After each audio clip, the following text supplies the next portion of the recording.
तो हाल फिलहाल में ये तीनों फोन ना 25,000 के नीचे लॉन्च हुए हैं। एंड अगर इन तीनों फोन में आप कंफ्यूज्ड हो, जो है मोटो S60 फ्यूजन, एक है नथिंग फोन 3a और iQOO Z10, तो इस वीडियो में बहुत सिंपल तरीके से आपको बताऊंगा कौन सा फोन आपके लिए बना है। पहली बार इस चैनल पे आए, मेरा नाम है प्रवीर, प्लीज सब्सक्राइब करना अगर आपको वीडियो अच्छी लगती है।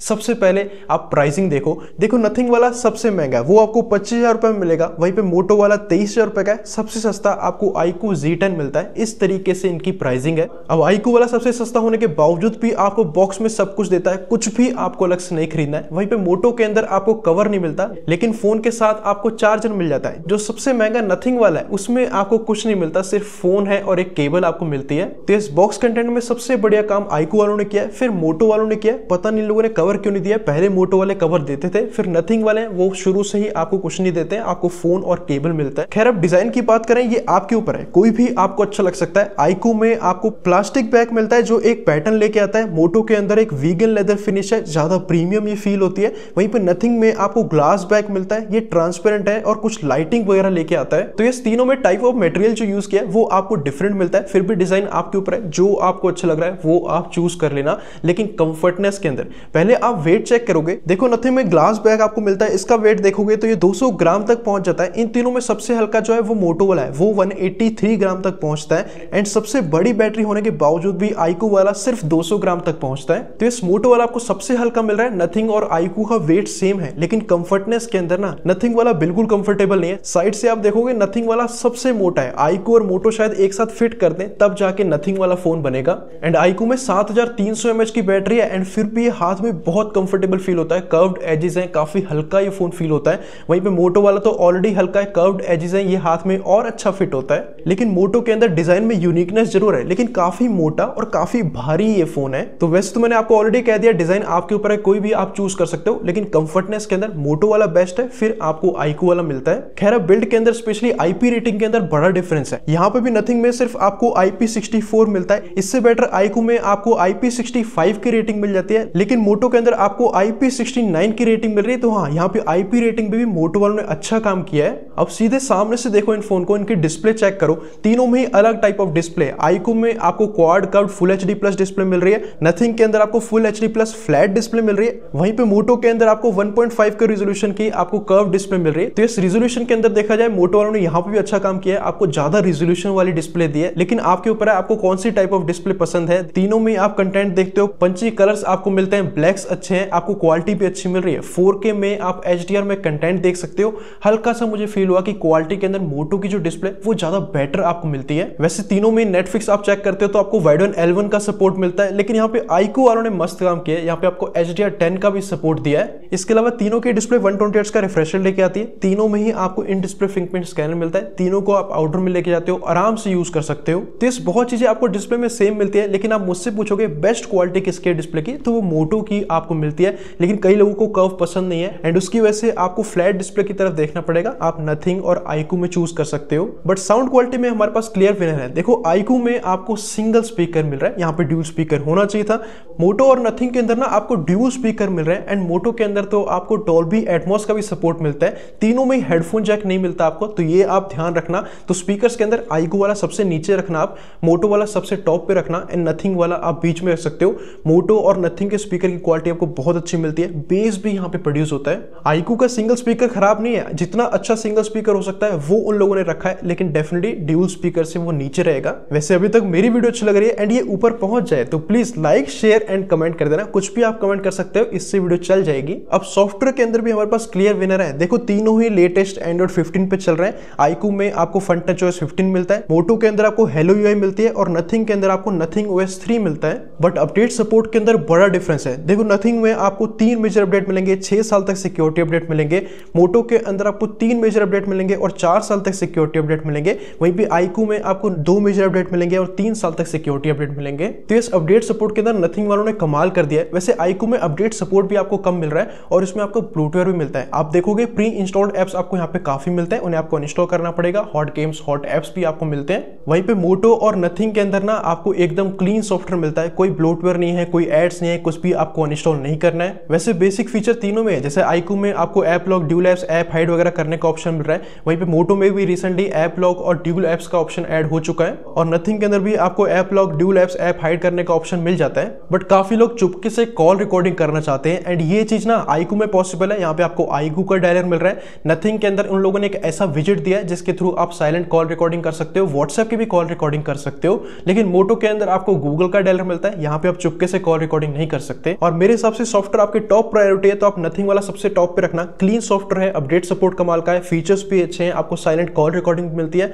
फिर आप iQOO और मोटो में चूज कर सकते हो। अगर आपको साइलेंट कॉल रिकॉर्डिंग करनी है तो आपको iQOO चूज करना है, वरना उसके अलावा मोटो भी चूज कर सकते हो। लेकिन जिसके लिए आपको iQOO वाला क्लियरली चूज करना है वो है बैटरी। देखो यहाँ पे आपको 7300 mAh की बैटरी मिल रही है, मोटो के अंदर आपको 5500 mAh की बैटरी मिल रही है, और नथिंग के अंदर सिर्फ आपको 5000 mAh की बैटरी मिलती है। और iQOO और मोटो वाले तो आपको चार्जर भी साथ में दे रहे हैं, नथिंग में आपको 50 वॉट का चार्जर अलग से खरीदना पड़ता है। अब बैटरी लाइफ के सीधे मैं आपको स्टैट दिखाऊं, देखो iQOO के बैटरी स्टैट देखो, लगातार हमने इस फोन को यूज किया, 7 घंटे से ऊपर का स्क्रीन टाइम मिल गया, 5G पे हमने यूज किया, गेमिंग भी किया, और अभी भी 48% बैटरी बची है। तो इसकी बैटरी लाइफ तो यार नेक्स्ट लेवल है। इस फोन को अगर आपको बैटरी चाहिए 2 दिन फोन आराम से चल जाए तो ये फोन आपको चूज करना है। वहीं पे मोटो वाला यार बहुत ऑप्टिमाइज्ड काम कर रहा है। हमने सिमिलर टास्क किए नथिंग और मोटो के अंदर, दोनों में आप देखोगे हमें क्लोज टू 6 घंटे का स्क्रीन टाइम मिल गया, लेकिन बैटरी आप देखो कितनी बची है।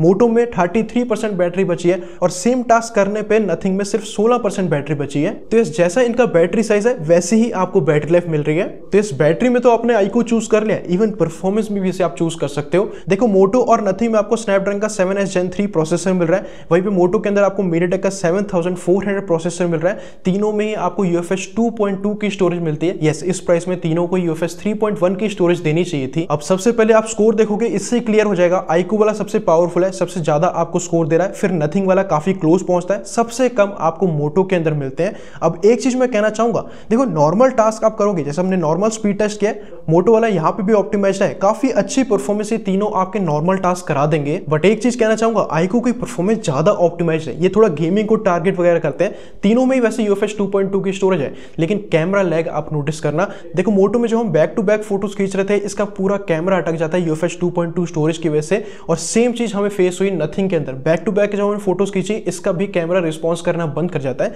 लेकिन सेम काम हमने जब iQOO में किया, इसकी UFS 2.2 ज्यादा ऑप्टिमाइज्ड मिल रही है, इसकी परफॉर्मेंस भी ज्यादा ऑप्टिमाइज्ड आपको मिल रही है। और वैसे तो तीनों में हमने गेमिंग टेस्ट किया था, लेकिन iQOO में BGMI वगैरह भी ज्यादा स्टेबल 60 FPS में चल रहा है, और हाँ COD भी अल्ट्रा FPS के अंदर ज्यादा कांस्टेंट आपको FPS देता है। तो यस, अगर आपको परफॉर्मेंस चाहिए, गेमिंग ज्यादा करनी है, iQOO वाले इसमें थोड़ा टारगेट भी कर रहे हैं, और ये बेटर ऑप्टिमाइज्ड फील हुआ। और इसके अलावा नॉर्मल टास्क ही करने हैं तो आप तीनों में ही कोई चूज कर सकते हो जो आपको अच्छा लगे।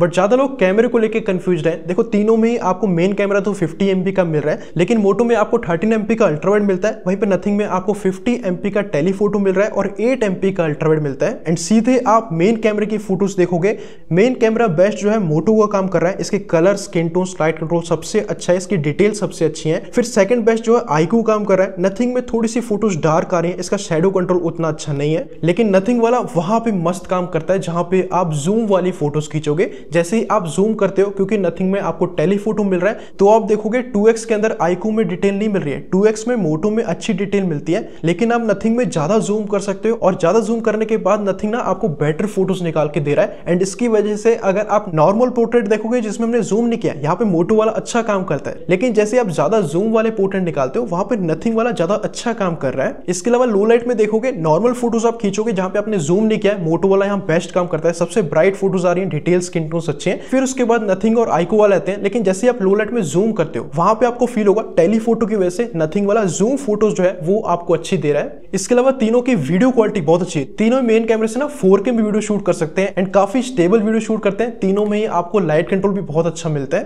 तो इस वीडियो क्वालिटी तीनों की आपको अच्छी मिल रही है। वैसे अल्ट्रावाइड आप देखोगे iQOO में तो आपको मिलता ही नहीं है, मोटो और नथिंग का आप कंपेयर करोगे, मोटो में आपको ज्यादा डिटेल मिल रही है, इसका अल्ट्रावाइड आपको ज्यादा अच्छा मिलेगा, इसका शैडो कंट्रोल भी अच्छा है, और लो लाइट में भी आपको अल्ट्रावाइड जो है मोटो के ज्यादा अच्छे आपको फील होंगे। तो इस मोटो का मेन कैमरा और अल्ट्रावाइड ज्यादा अच्छा काम कर रहा है, लेकिन जैसे आप जूम करते हो, जूम वाली फोटो जो है वो नथिंग में अच्छा काम कर रहे हैं, क्योंकि यहाँ पे आपको टेलीफोटो मिलता है। कहीं कहीं मेन कैमरा iQOO का नथिंग से बेटर काम कर जाता है। वैसे सारी फोटोज मैंने गूगल ड्राइव में सेव कर दिया, आप खुद जाके चेक कर सकते हो, आपको और अच्छा आइडिया मिल जाएगा। अब सेल्फी कैमरा किसका अच्छा है, देखो बेस्ट पार्ट ये तीनों में ही आपको 32 MP का सेल्फी कैमरा मिलता है और तीनों ही बहुत अच्छा काम कर रहे हैं। डिटेल्स तीनों में अच्छी है, लाइट कंट्रोल बहुत अच्छा है, HDR प्रोसेसिंग आपको अच्छी मिलती है, यहाँ पे स्किन टोन्स अच्छे आ रहे हैं, डिटेल आपको अच्छी मिल रही है। पोर्ट्रेट फोटोज आप देखोगे तीनों में आपको एज डिटेक्शन अच्छा मिलेगा, पोर्ट्रेट शॉट्स भी काफी डिटेल वाले आपको मिलते हैं। और लो लाइट में देखोगे तीनों ही आपको काफी ब्राइट सेल्फीज देते हैं और तीनों ही आपको लो लाइट में ना डिटेल भी अच्छी देते हैं। तो इस फोटोज के अंदर सेल्फी कैमरा आपको बहुत सिमिलर फील होगा, लेकिन वीडियो के अंदर डिफरेंस आ जाता है। देखो मोटो और आईक्यू वाले 4K में वीडियो शूट करते हैं, नथिंग वाला सिर्फ 1080p पे वीडियो शूट करता है एंड उसमें आपको डिटेल नहीं मिलती है। मोटो में आपको स्टेबल 4K वीडियो मिल रही है, वहीं पे आईक्यू में डिटेल तो है 4K की वजह से, लेकिन आपको स्टेबिलिटी नहीं मिलती। तो इस ओवरऑल कैमरा देखा जाए ना मोटो वालों ने बेस्ट काम किया, बस हाँ जूम वाली फोटोज निकालते हो वो नथिंग की बेटर आती है मोटो से। बाकी जैसे मैंने कहा सारी फोटोज आपके लिए गूगल ड्राइव में, आप खुद जाके भी चेक करना, आपको और अच्छा आइडिया मिल जाएगा। अब नेटवर्क के अंदर देखोगे तीनों में ना 5G प्लस और VNR आपको काफी कॉन्स्टेंट मिल रहा है, 5G काफी अच्छा चल रहा है, लेकिन नथिंग में आपको NFC का सपोर्ट मिल रहा है, कॉन्टैक्टलेस पेमेंट आप कर सकते हो। आईक्यू और मोटो में ऐसा कुछ आपको नहीं मिलता। तीनों में ही आपको 2 माइक मिल रहे हैं, तीनों की आपको ऑडियो क्वालिटी अच्छी मिलती है। थोड़ा सा आपको आइडिया देता हूँ, आउटडोर में देखो हमने वीडियो रिकॉर्ड किया है, बारी बारी से आप चेक करना। तो इस टाइम पे हम आउटडोर में है, पीछे आप देखोगे सड़क है हमारे, एंड इस तरीके से अगर आप आउटडोर में वॉइस वगैरह रिकॉर्ड करोगे, कॉल वगैरह करोगे, आपको आइडिया मिल जाएगा। हम बारी बारी से ऑडियो एक एक करके आपको सुनाते हैं, किसकी ऑडियो आपको बेस्ट लग रही है वो आप डिसाइड कर सकते हो। तो इस ऑडियो क्वालिटी 2 माइक की वजह से ना तीनों की आपको अच्छी मिल रही है। वैसे एक चीज आईक्यू वाला भी मस्त दे रहा है, यहाँ पे आपको पीछे ना कैमरे में IR ब्लास्टर मिलता है, इस फोन को एज अ रिमोट भी आप यूज कर सकते हो। लेकिन इसके बाद इन लोगों ने एक ऐसी कॉस्ट कटिंग की है जो नहीं करनी चाहिए थी। यहाँ पे प्रॉक्सिमिटी सेंसर नहीं है, कॉल वगैरह लगाते हो, हाथ वगैरह रखते हो, ये फोन बंद नहीं होगा। यहाँ पे मोशन वाला प्रॉक्सिमिटी सेंसर है, बट एक चीज है जितनी भी छोटी मोशन कर रहे हो, क्विक मोशन कर रहे हो, ये हर बार काम कर रहा है। स्टिल मेरे हिसाब से इन लोगों को डेडिकेटेड प्रॉक्सिमिटी सेंसर देना चाहिए था, जो कि नथिंग और मोटो वालों ने आपको दिया है। वैसे सिम स्लॉट के अंदर अकेला मोटो वाला ही ऐसा फोन है जिसमें आप 2 सिम यूज कर सकते हो, या 1 सिम और 1 SD कार्ड। यहाँ पे SD कार्ड का आपको स्लॉट मिल रहा है, लेकिन मोटो और नथिंग के अंदर ना आपको ऐसा सिम स्लॉट मिल रहा है जहां पे आप 2 ही सिम यूज कर सकते हो, यहाँ पे SD कार्ड का ऑप्शन नहीं है। तो आखिरी में मेरे से पूछते हो यार आपने बहुत कंफ्यूज कर दिया, कभी कुछ इसका अच्छा है, कभी कुछ इसका अच्छा है। तो एक काम करता हूँ, तीनों को मैं पॉजिटिव लिख देता हूँ, जिसके पॉजिटिव आपको अच्छे लग रहे हैं वो फोन आप चूज कर लेना। अभी स्क्रीन को आप रोक लेना, क्योंकि इसके बाद मैं आपको इनके नेगेटिव बता देता हूँ। तीनों को मैं साइड बाय साइड नेगेटिव भी लिख देता हूं, ताकि आप आसानी से डिसाइड कर सकते हो कि यार ये नेगेटिव इस फोन में है, इससे मुझे दिक्कत है। तो होप आप इन तीनों के पॉजिटिव और नेगेटिव देख के अपना फोन डिसाइड कर चुके होंगे। ऐसी मैं सिंपल वीडियोस बनाता हूं स्ट्रेट टू द पॉइंट, तो प्लीज सब्सक्राइब करके बेल आइकन कॉल पे करना। वीडियो अच्छी लगे लाइक एंड शेयर कर देना। कोई भी सवाल अभी भी रह गया कमेंट सेक्शन पूछना। मिलते हैं आप लोग अगली वीडियो में। Thanks for watching and love for all.